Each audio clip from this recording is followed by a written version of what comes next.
Welcome to the Cabral Concept, where board-certified naturopath and integrative health practitioner Dr. Stephen Cabral shares how he was diagnosed at the age of 17 with a life-altering illness and given no hope for recovery. It was only after studying and traveling all over the world did he discover how to combine ancient Ayurvedic healing practices with state-of-the-art naturopathic and functional medicine to fully rebalance the body and re-energize it with life. It's time to discover how to get well, lose weight, and finally feel alive again. And now, here's your host, Dr. Stephen Cabral. Welcome back, everyone. We made it. It is the end of the week or the start to the week, however you like to look at Sunday. We're going to be going over one of our Cabral house calls each and every weekend. Saturdays and Sundays, love to take your questions. We answer 6 each day in the order that they come in. Hopefully you tuned into yesterday's. That was episode 2136. If you didn't, you can always head back to stephencabral.com/podcasts for all of the previous shows. And again, if you want to follow along with the questions today, head on over to stephencabral.com/2137. All right, let's get started with today's question. So again, no medical advice, no cures, no diagnosis, only the good stuff, which is meaning getting to the underlying root cause of your questions, of your dis-eases, and actually finding out why these things occur in the first place so that we can go about rebalancing the body. Let's do it. All right. First question today is from Francisco. Francisco says, hello, Dr. Paul. I hope you had a lovely day so far. You as well, Francisco. Appreciate that. My question is related to multivitamins. I've heard so much controversy on this specific topic, and there are so many individuals that state that multivitamins made from whole foods are the only multivitamins that really work. That is why they're more expensive, because they're the only ones that the body truly absorbs. This means that I've been taking a synthetic form of multivitamins for years. For example, ascorbic acid for vitamin C, methylcobalamin for vitamin B12. Apparently, these are all synthetic, so not absorbed, and I should look for a whole food vitamin instead. What are your thoughts? Well, my thoughts are, anyone who's telling you that a whole food multivitamin is the only way to go is most likely trying to sell you a whole food multivitamin. If anybody's trying to tell you that only whole food vitamin C works for you, it's most likely because they have to seem right to boost their ego, or they need to sell you a whole food vitamin C, because there could be nothing further from the truth, right? Let's be fair. Let's be honest. You can, again, go to PubMed and look at methylcobalamin, which is used things like Alzheimer's, autism, methylation disorders, all sorts of things. And methylcobalamin as vitamin B12 works better than a food-based B12. Why? Because you need a higher dosage for those people that aren't methylating properly. Methylfolate works way better than regular folate for people with especially a homozygous MTHFR gene mutation. Ascorbic acid works perfectly well as vitamin C. Let me share with you why. Because you're not taking your multivitamin in a vacuum, right? You're not taking your multivitamin as the only thing that you eat for your entire consumption of micronutrients. So when you're eating fruits and vegetables, protein, carbs, fats, you're getting in all of the food-based forms, right? And then you're taking in your multivitamin, and it works with all of those food-based forms as well. And when you go to PubMed and you type in ascorbic acid, you see volumes of data. Linus Pauling and the Linus Pauling Foundation did their work on things like niacin, or if you look at like Dr. Andrew Saul that I've spoken about before with a book called Doctor Yourself, all just lab-made regular vitamins that work way better than food. Now, I'm not saying you can't use a food-based multivitamin, but I will tell you that if you're looking to bring up levels, it's probably not going to do it. Now, I'll also tell you this dirty little secret of food-based vitamins is typically they're not coming from a whole lot of food. They're being extracted from fungus. That's the truth. Now, I'm not against that. If you want to do whole food only, I have no problem with that. I recommend whole food vitamins in many different circumstances, but I'll also tell you that a lot of people don't do well with them because they have histamine issues. They've got all sorts of issues with where these vitamins are coming from. They have mold issues. They don't do well with things like Saccharomyces cerevisiae, right? Or certain types of mushrooms or fungus-based extracts. So again, anybody telling you that is like, they're just in the outside of the onion. There's no controversy. They both work. Our daily fruit and vegetable blend, whole food multivitamin, if you want to look at it that way. Our full spectrum vitamin C, Oh, it comes from amla berries, comes from hesperidin, comes from hibiscus. Great. But you can also take ascorbic acid as well and then eat like mango and other vitamin C things if you'd like. So again, I'll do a whole podcast on this. It comes up all the time. I've answered this question at least 50 times. I'm not against answering it for you, Francisco. Obviously, I did answer it. But I'll do one podcast and I'll just point people to it because the truth is that people are always trying to sell you something. They really are. I point you in the direction for many things. There's no doubt about it. But I always say the choice is yours and I'm always unbiased. You can do either, but just don't let people like lie to you about, synthetic and, these are, when you say synthetic, it's actually an extract or it's taken from something else and it's the biological form that's used in the body. Now, again, there are a lot of cheap synthetic vitamins out there that you would buy at Costco and BJ's and Target. And I always say, if you're buying your supplements where you buy your toilet paper and toothpaste, it's a problem. Okay. All right. Good question. Victor's up next. I was listening to a house call and you mentioned how you don't recommend straight curcumin on a daily basis. I've been taking 500 milligrams of curcumin with BioPerine as part of my daily foundation protocol on top of DNS, omega-3, vitamin D, magnesium, vitamin C, zinc. I don't have inflammation, but I just take it to optimize my health. What are your thoughts? No, I don't have a problem with people taking curcumin. 500 milligrams is not a big dosage. It's really not. I have no problem with people using curcumin. I have problem with people using curcumin if they might have like lower blood pressure or lower blood sugar or like it could affect anything in that way. And also, I may have said it as, I don't need people taking curcumin on a daily basis if they don't need to take curcumin on a daily basis. See what I'm saying? Meaning like I always look at supplements to supplement a healthy diet. And so that's what we do. Again, curcumin is a great high antioxidant, high polyphenol, plant-based product root that's great for you. There's no doubt about it. I mean, we use it in my practice, so I can't say I don't recommend it. I do. But, do you need it every day? That's the question. And maybe you just want to take it. I have no problem with people taking curcumin or ginger or something great like that every day if they choose to. So, no, Victor, if you're healthy and you're doing great, keep on keeping on. All right, Lindsay's up next. Hello, Dr. Cabral. I hope you're having an amazing day. Thank you, Lindsay. I am. I hope you are as well. Your podcast archive is always where I turn to when a friend is dealing with any health-related matter. I was surprised recently when I couldn't find a podcast on Guillain-Barré syndrome. Can you shed any light on this and possible ways to heal the root cause? Thank you so much, or you are appreciated. Oh, thank you. Appreciate you. So it's always fun pronouncing Guillain-Barré, but we probably have as many different pronunciations as people misspelling it. But what it is, it's really an autoimmune issue. All right, it's an autoimmune issue where the nervous system is actually being attacked by the immune system of your body. Now, a lot of people will say that it's mistaken, that the nervous system messed up. Maybe. That is absolutely possible. Molecular mimicry can be part of it, but usually it messes up for a particular reason. So people can get infected with a virus, and this can be sometimes the inflammation that goes off in the body can cause this. Sometimes what's the best way to say this without being censored? It has been shown for some people who have gotten a specific type of shot that this is a recurrence. It's actually what stopped the first SARS, what's the best way to say this, treatment protocol. Again, I just don't want to be censored because people were getting Guillain-Barré, and so they had to stop that. So these are sometimes just side effects, and what can happen is it starts with numbness or tingling sometimes in the extremities, and then it can lead to eventually, not with everyone, of course, paralysis. There's a lot that can be done.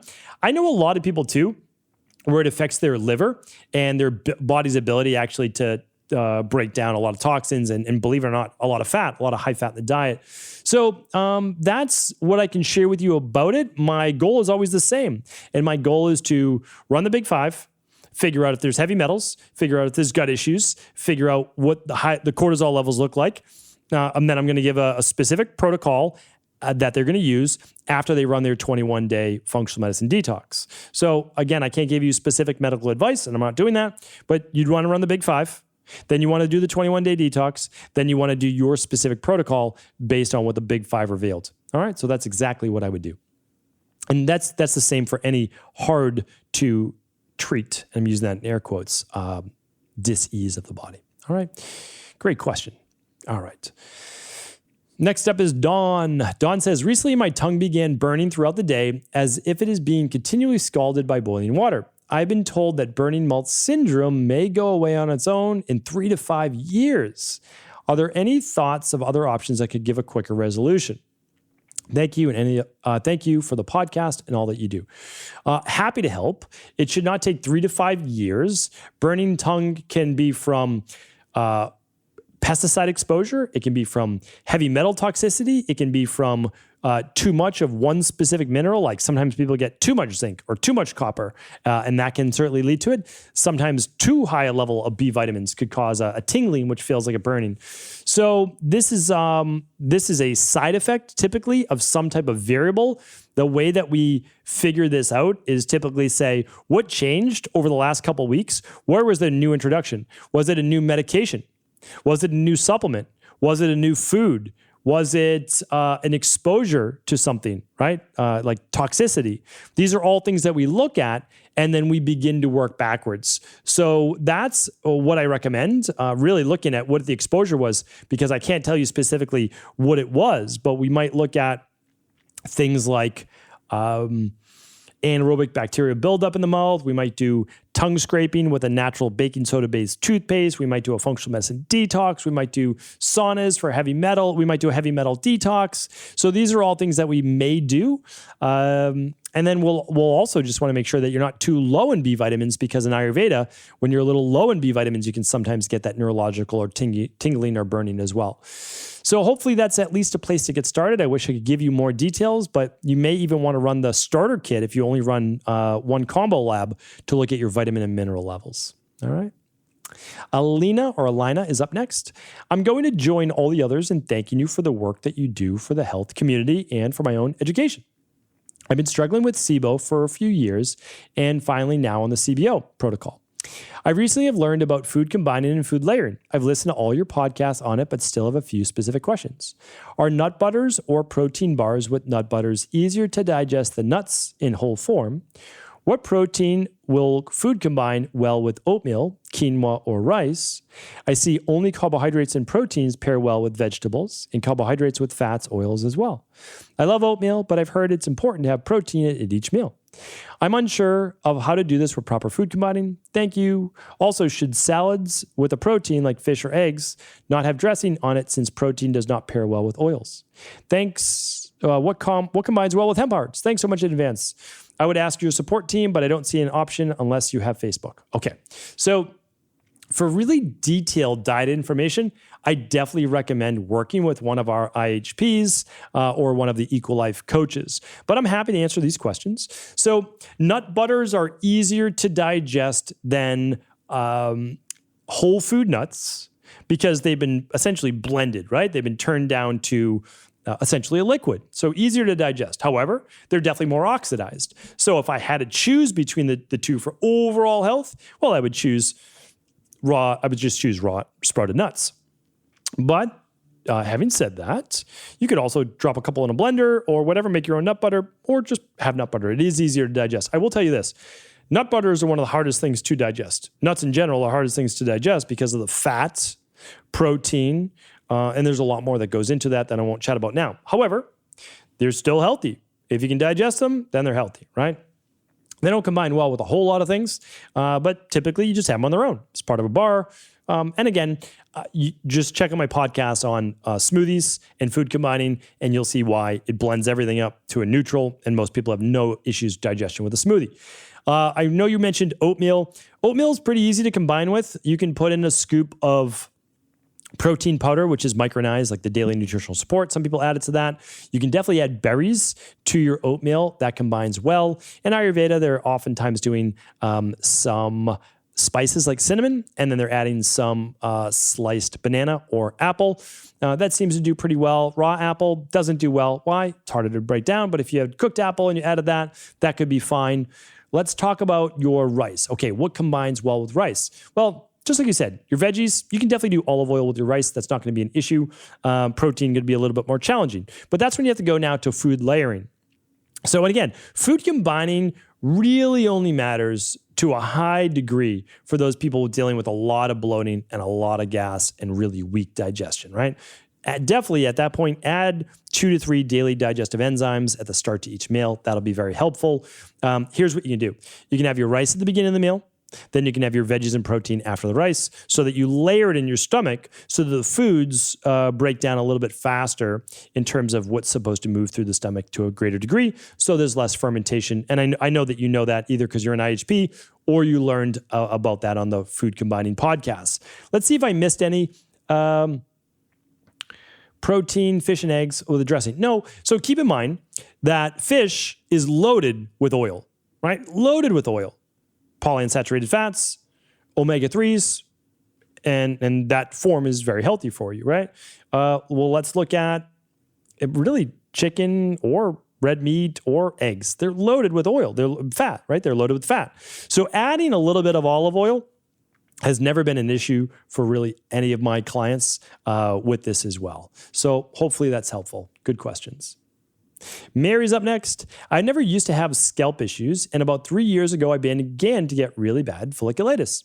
I've tried antibiotics, I've cut out sugar, gluten, dairy, and meat, and still have terrible bouts of folliculitis that result in huge pus-filled welts that are painful and itchy. Not sure what is causing it or why. Okay, so I used to have folliculitis in my early 20s. It was miserable. It was painful. I would get it on my sides of my stomach, my chest, sometimes on my legs. It was awful. Okay, so what did I do? One, I was using antibacterial soap back then. Don't use antibacterial soap. Don't use harsh shampoos. So you need to switch shampoos to something much more natural. Okay, definitely work on your gut for sure. If there's an issue with overall systemic inflammation, I would run the Big Five 100%. If you can do that, great. You want to look at your omega-3s, your omega-6s. I would also, on your scalp, use either sesame oil or coconut oil overnight. Most people choose sesame oil, all right? They choose sesame oil because it's much thinner than coconut oil, which is a saturated fat versus a polyunsaturated fat, right? So what you can do is you can massage that into your scalp so that you can kill off a lot of the bacteria that shouldn't be there, but not necessarily the beneficial bacteria. Because it sounds like, at least externally, there is an imbalance of good, natural bacteria that should be there versus not. Make sure you're not shampooing your hair literally every single day. Well, if you have to, you have to, but not more than that. Use a natural shampoo that's not stripping of the good bacteria on the scalp. Replace it with just a little bit of, you can do jojoba oil, you can do castor oil, which is great for hair growth, or you can use sesame oil. I like sesame oil, definitely more of an Ayurvedic thing. If the smell is a little off-putting to you, you could certainly try one of the others. All right. Thanks, Mary, for writing in. Thank you, everyone, for tuning in today. I appreciate all of your support. I'll be back tomorrow with our Mindset and Motivation Monday. Take care. Have an amazing rest of the weekend, and I'll talk with you tomorrow. Thank you, as always, for tuning into today's Cabral Concept. I appreciate you, and as a valued listener, I want to make sure that you know about my favorite products, things that my family enjoys every single day. I try to introduce you to those, to functional medicine-based lab testing that you can do right at home, like I do for my children with food sensitivity tests, our minerals and metals tests, heavy metals, and so much more. But also, I like to share with you some of the fun things that we do as well. One of those is enjoying a superfood chocolate bar every now and again. My daughters love these superfood chocolate bars, and so does my wife. The nice thing is these are just 90 calories, but what it does is it substitutes for some of that other dark chocolate or chocolate bars that you might be eating that don't necessarily contain all of the antioxidants and superfoods that you could be getting.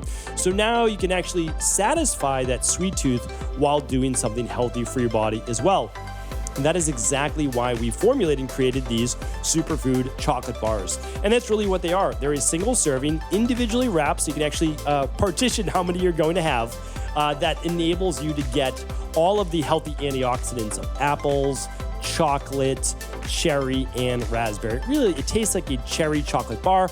If that, or raspberry chocolate bar, if that's something that you enjoy, we are giving them away right now for free. But not just one, we're giving the entire box away. So that means you get 9 superfood chocolate bars with all qualifying orders right now over at Equalife. If you've never tried them before, you absolutely have to check them out. So whether you buy them individually or you actually get a free box sent to you, we would love to do that. Head on over to stevencabral.com/shop. stevencabral.com/shop. That will take you right over to these superfood chocolate bar offer page, and you'll be able to see if you qualify for your free box. Thanks so much. Take care, and I'll talk with you soon.